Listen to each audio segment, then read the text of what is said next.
All right, we're here today to talk about five cheap things that I can't fursuit without. Because it is true, fursuiting does not have to be super expensive all of the time. And let's not waste any time and get right into it. The first one is something we've talked about on this channel before: fursuit spray. For those who don't know, fursuit spray basically acts as a half disinfectant, half freshener for your fursuit. Performing in fursuit, whether you're just walking around or dancing at a rave, is a physical activity, and like any physical activity, your body is going to generate sweat. And when that sweat sticks to your fursuit, it's going to generate some smell as well. That smell is a mix of things, but a lot of it includes bacteria from your body that is lifted off of your skin and absorbed into whatever you're wearing. Now, with regular clothes, when you sweat in them, you could just take them off and swap them out with the plan to wash them later.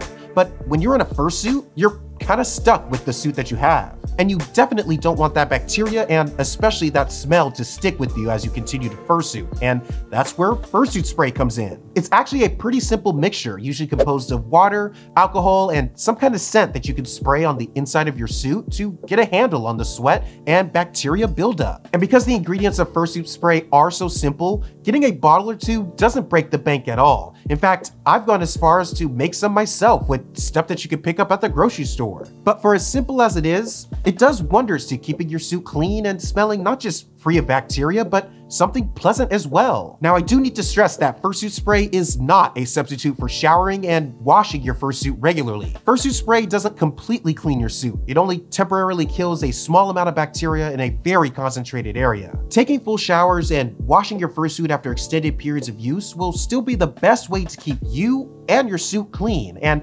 especially for your body odor, which, trust me, smells a lot worse than you might think it does. All right, the second cheap thing that I can't fursuit without is this, a drawstring bag. Now, I've collected a couple of these over the years due to different sports teams that I played on, but these are great to have out fursuiting at a con or at a fur meet. I don't know if you noticed, but fursuits don't have pockets. Now, some makers are starting to add them, but at least mine and a vast majority of fursuits out there have no place to put things that are useful to carry around. And having essentials like your phone, your wallet with your ID, and your room key if you're at a convention, and other things like water and any medication that you might need to take is pretty important to have on your person. And these drawstring bags are perfect for carrying things just like that. They're easily foldable, so there's no problem traveling with them, and they're also super light, and they don't really add that much weight when putting them on your back, which may be important depending on how much your fursuit weighs. Now, me personally, I've slimmed down a little bit and now carry something more akin to a shoulder bag, but when I first started out, I carried one of these drawstring bags around that I picked up for about 10 bucks,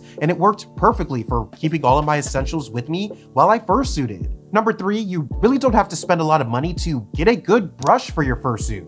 Now, why is having a good brush important? Well, it keeps your fursuit fur in proper condition. I hate to break it to you, but the fur on these fursuits isn't really real, which, yes, I know, I'm sorry, my bad for breaking the magic. But it is true, you only have the fur that you start out with, and without proper care, it can get stiff or frazzled, or in the worst case scenario, fall out. Thankfully, good brushes aren't hard to find or all that expensive. The two that I use can be found at any general store that sells stuff. I like this one because this one is a pet brush, meaning it's designed for real fur, but I'll be honest, I would be a little careful with those that are wired like this. If you use them in the right direction, they cover a lot of surface area really well. But if you accidentally go in the opposite direction, they can catch and tug on the fur, causing it to loosen and making it easier for it to fall out in the future. Because of how much surface area and how aggressive it is, I really only use this brush when I'm drying my suit after a wash, and otherwise I use this pretty standard hairbrush. Both of these brushes were less than 20 bucks and yet are the main reasons why I still get compliments that my suit looks good and is soft to the touch.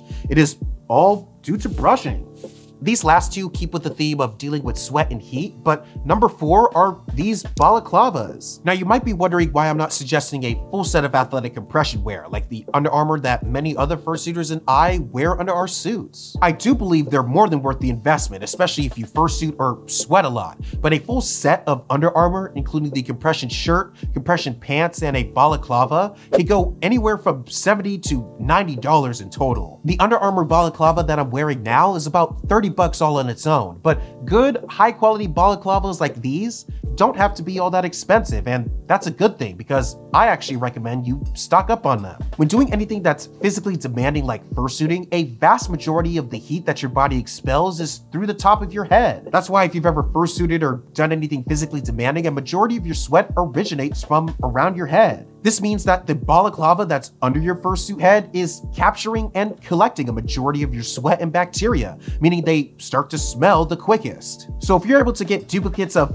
anything that you wear for fursuiting, I highly recommend stocking up on balaclavas first, since they're cheap and easy to swap out. That way, the hottest part of your body, the part that is producing the most heat and sweat, is changed with clean replacements the most often. Just don't get the ones that are designed for skiing or other winter activities. That will have the opposite effect of what you're looking for. Finally, the fifth cheap item that I cannot fursuit without is something that I recently picked up, and am regretting that I haven't gotten sooner.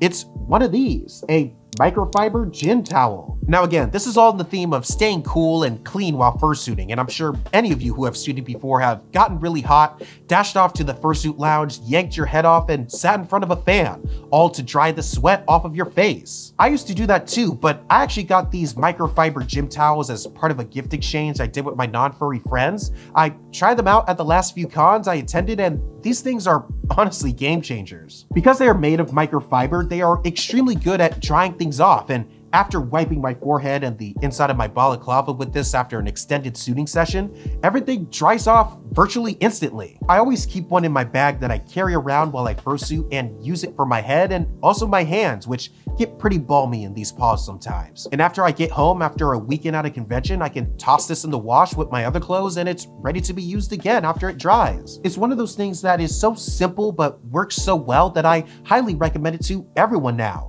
They're a great way to quickly get the sweat off your face and keep your head, any compression gear, and ultimately your fursuit as dry and clean from bacteria as possible. I honestly, I really can't suit without it anymore.